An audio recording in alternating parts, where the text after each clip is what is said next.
Welcome to the Health Coach Nation podcast. My name is Hailey Rowe. I'm a sales and marketing coach and strategist for health coaches, life coaches, and wellness professionals who want to become a leader in their field by building their online community, rocking their sales process, and finally feeling confident about how they promote themselves and their marketing. On this show, we talk about tips to grow your business, save yourself time, and finally be able to create a sustainable, profitable business. Let's get into it. Today's podcast is brought to you by the Zero to Hero Coach Program. This is my 4-month program teaching coaches and online service providers how to grow your online business, book clients consistently, overcome your sales fears, and finally rock your social media visibility. If you struggle to create a sustainable coaching business, this program is for you. Check out HaileyRowe.com and book your free strategy call with my team or myself today.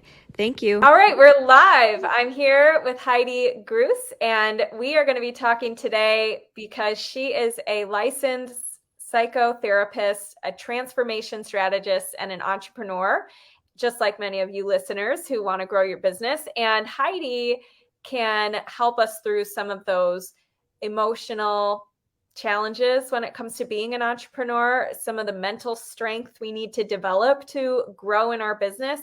And Heidi, I am a business strategist, but one of the things that I make sure I talk about with my clients is that it can be strategy and doing the right things and all that in your business. But if your mindset sucks and if you're not consistent with it and you are talking yourself out of doing things and you're making everything heavy and emotional and dramatic, you're going to have a terrible time growing your business. So we do work through mindset blocks in the Zero to Hero Coach Inner Circle.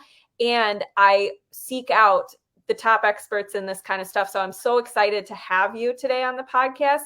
Tell us a little bit about what are some of the main roadblocks you see in entrepreneurs and specifically coaches when it comes to starting and growing their business?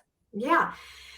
So thanks so much, Hailey. And, I would say the first two things that come to mind, right, is fear, right? And fear all around, fear, am I good enough? Is my content, my deliverables, are they valuable? Are they going to be well received? Do people understand, my perspective, the lens that I'm looking through here? So fear all around, number one. And the second one, I would say, and not second because it's less than necessarily, but is what is everybody thinking of me? Once I put this content out there, once I endorse a certain strategy or whatever it is, what are people going to think? What are people going to disagree? What kind of feedback are you going to get? Or even the fear and what are people going to think about me as I market myself for my business, which, doing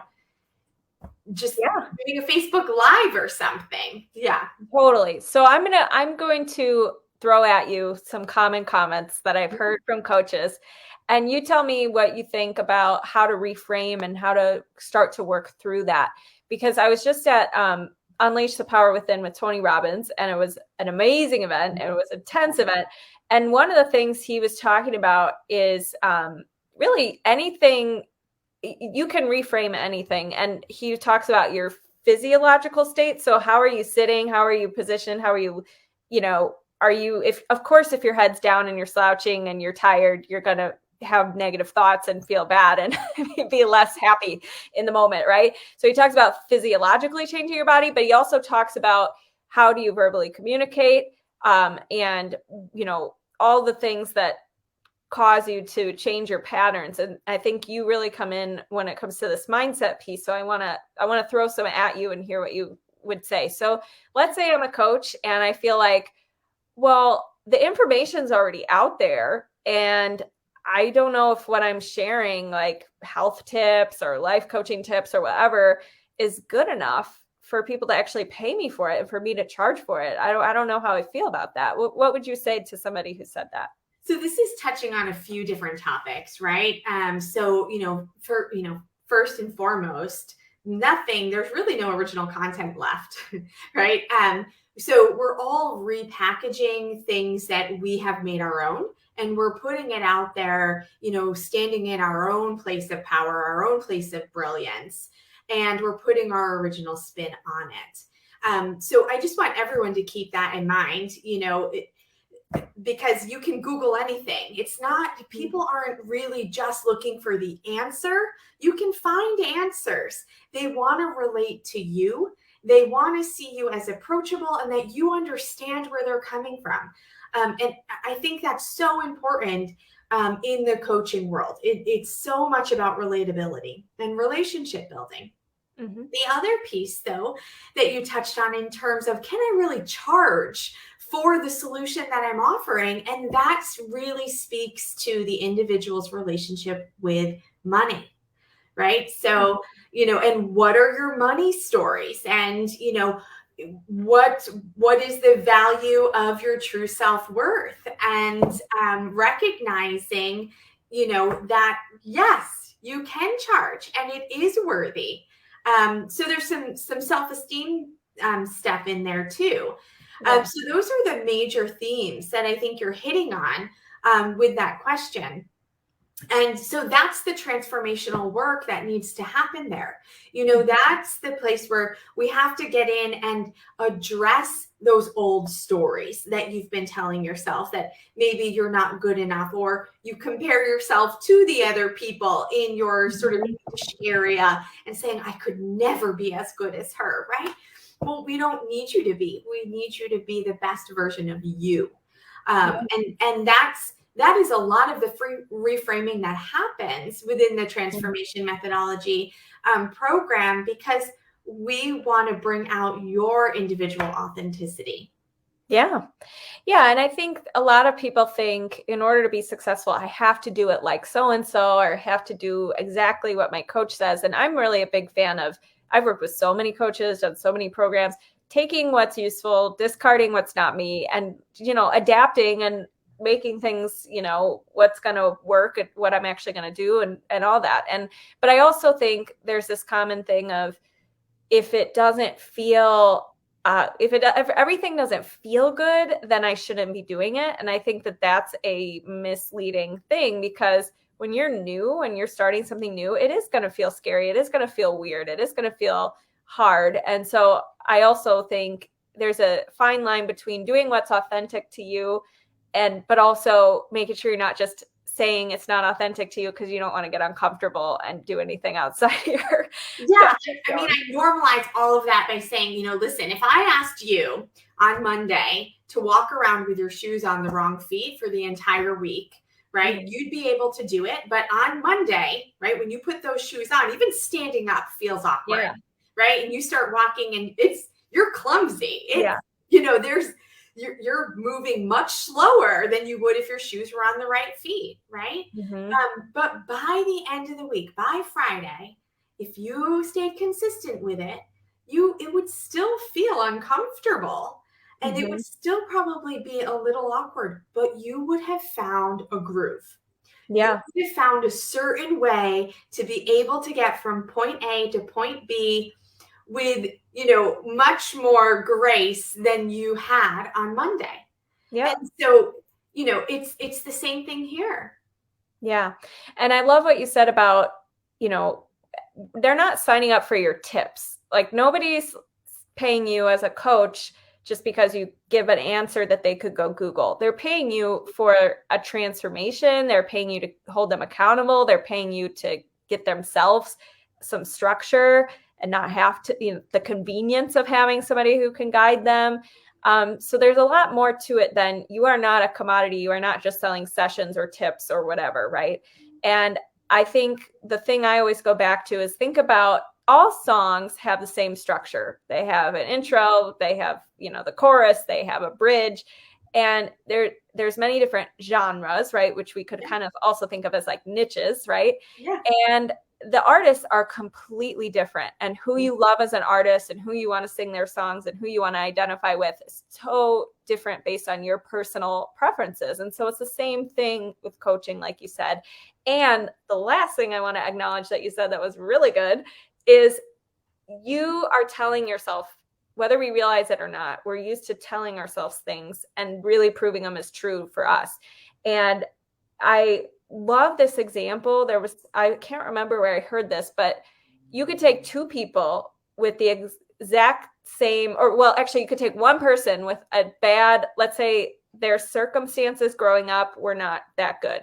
Maybe they had, or most people would judge it as not good, but you could describe their narrative in two different ways. Mm-hmm. And one narrative would make it sound terrible and all these things. And one narrative could make it sound good. And like they used it for growth, and that, you know, they didn't see it as awful as, as many people would judge it as. So I think being able, but as you said, it's like trying on a new outfit, trying on a new story feels very awkward. The shoes feel like they don't fit yet. You feel clunky. And so how does somebody start that transition when it feels like, I don't know where to start. I don't want to just tell myself a lot. Like, we're not just going to jump to a positive affirmation and believe it right now. Like, so what does somebody do to start to shift a belief? Well, so belief is built by doing. Mm-hmm. So I think we have to embrace that concept, right? You can't just sit and read even a shelf of books in the personal development section of the bookstore and walk away believing in yourself more, because what you will have is you'll have some motivation and you'll have some inspiration. But guess what? Nobody is motivated or inspired 7 days a week. Right? Even I love what I do. I'm sure you love what you do, mm-hmm. right? But we still have those days where it's like, I just want to stay cozy. You know, I don't really want to get up and do the things. Mm-hmm. And so what we know is that learning more and more, being the professional student of our industry or of our passion, doesn't gain us competency and confidence. How mm-hmm. we gain that is by doing it.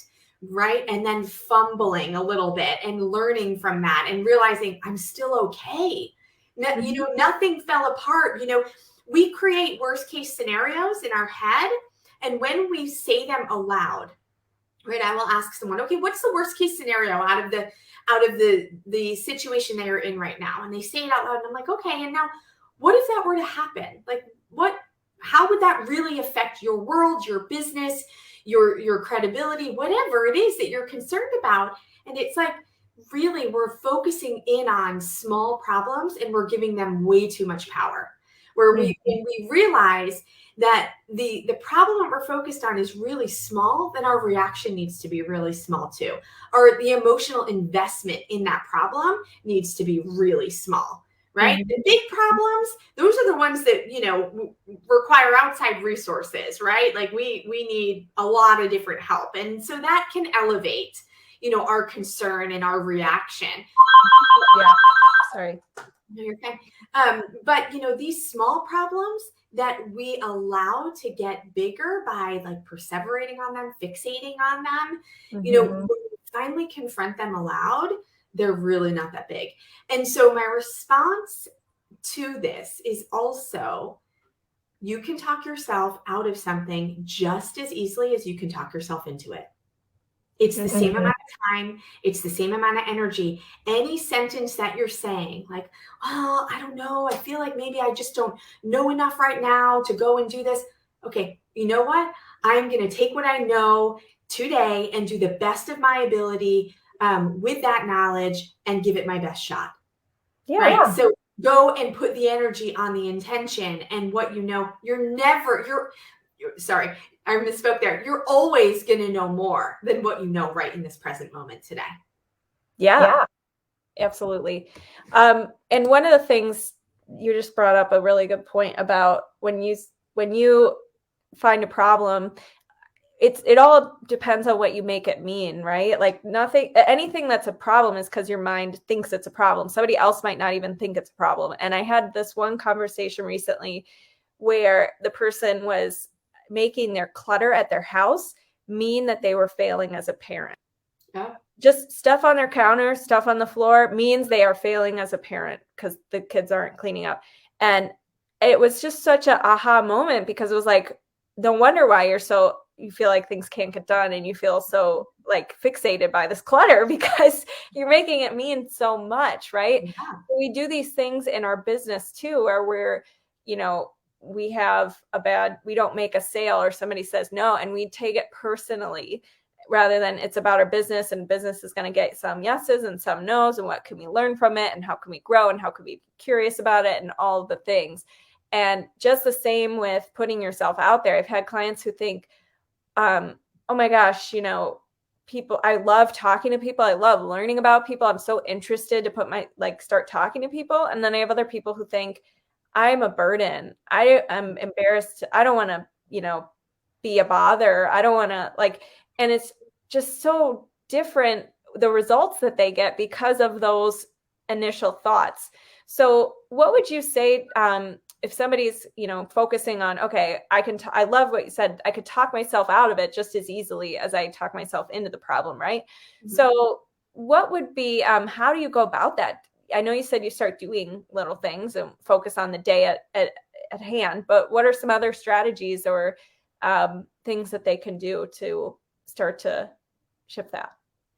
You mean to prevent them from avoiding doing the things that they're, intimidated about? Yeah. Yeah. So, here's the thing that, as we move through our business development, right, and our entrepreneur development, we are going to face different problems. And that's a sign of progress. So first, I think it's looking at, the next level of problems, so to speak, and I'm using sort of air quotes as I'm saying this. Those are the necessary things that you have to go through in order to prepare yourself for the next level. And whatever the next level is, it might just be the next level conversation with another, person you're networking with, or it could be a next level conversation that you're having with a client. But we really have to see everything as with value. Mm-hmm. Right. So I think a lot of this is attitude. The other piece is language. So, let me give you an example of how I had a client come to me working through a problem with communication or with problem resolution, really. And it was impacting her confidence, having future conversations that she felt could end badly, where there could be some conflict, right? One of the things she said was, the other person, she was questioning me. She kept coming back to this. She just kept questioning me. And I said, well, let's stop for a second. Was she questioning you, or was she asking a question? Right? Or did she continue to repeat the same question? Right? And how those two things are so very different, but they can be describing the same behavior. And one really does speak to, I'm personalizing this experience where I feel like you're challenging me, for instance. Maybe that's the interpretation where she's questioning me, like she's challenging me. She's, questioning my credibility, versus, she's just asking a question. Maybe she's seeking clarification. She's having a hard time connecting to my idea.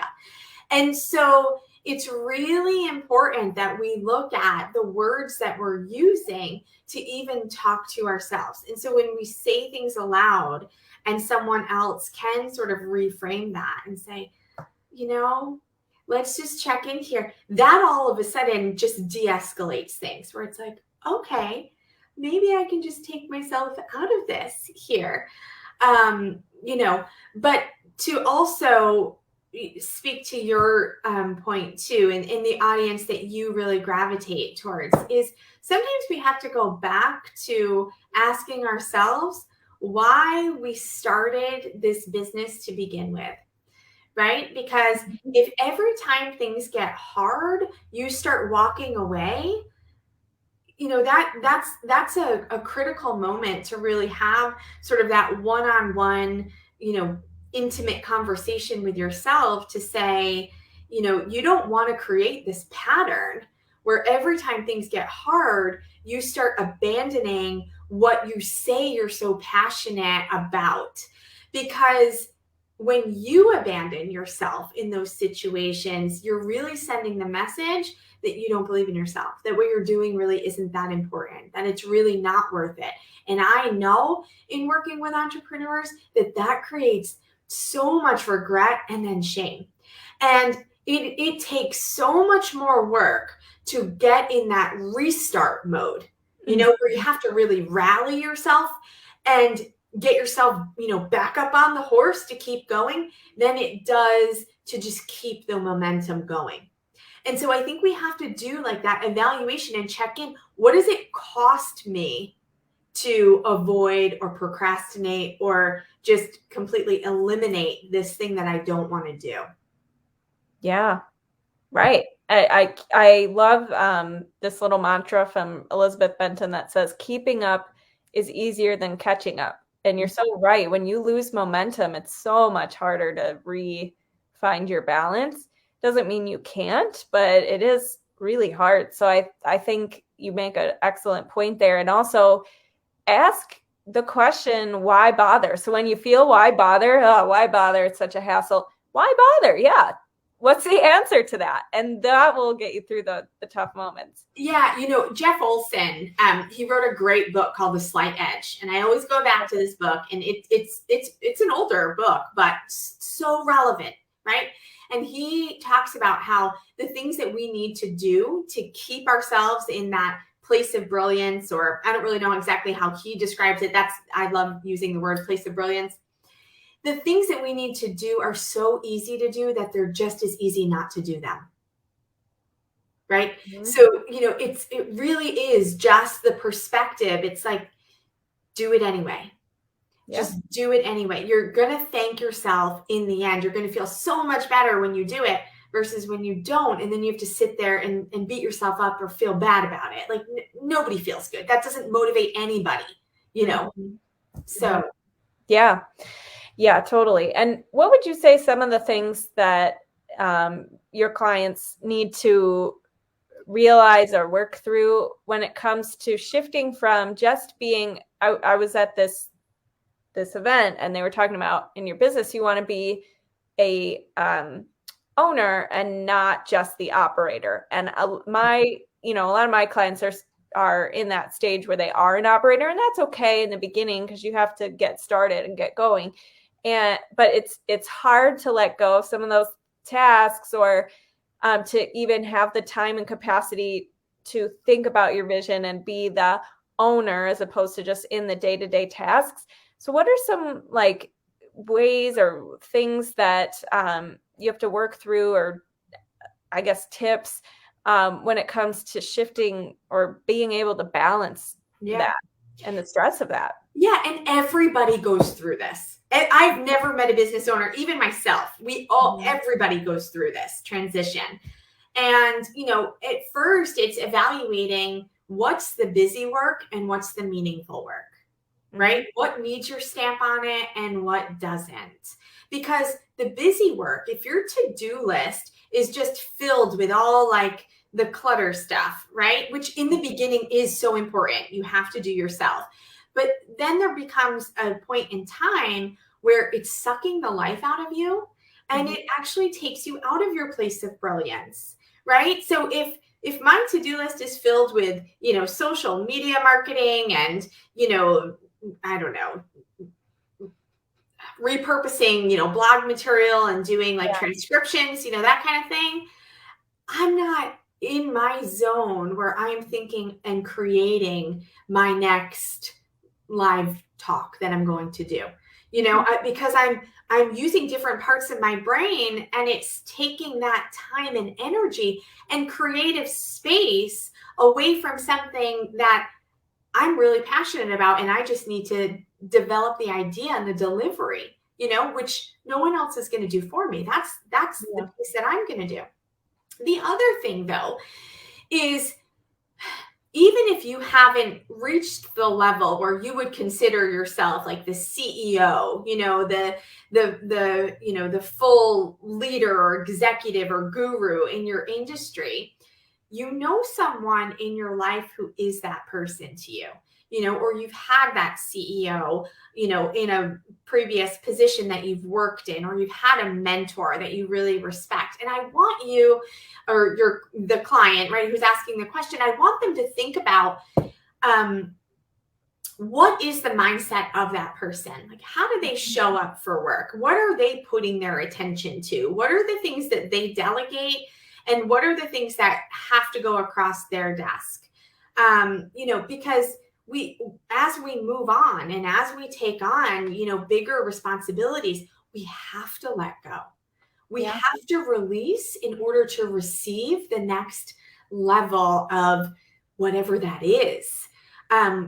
Otherwise you're not going to be the best version of you. You're going to be stressed out, reacting, you're going to, and that's that you can be better than that. And so why not allow yourself to be better? Right. I love that. Really good tips. Yeah. So is there any other suggestions when it comes to managing your emotions and not letting your emotions drive everything you do or don't do in your business? Yeah, it's, this comes up all the time because it's typically not the day-to-day task-oriented challenges that come up that really set people back, right? It's typically the things that we personalize. It's the rejection that we get, and then it sends us into a tailspin, sort of questioning our entire business because one person out there said no to us, right? So it's like, oh gosh, I need to recreate my program before I put it back out there. It's like, no, it's just one little no.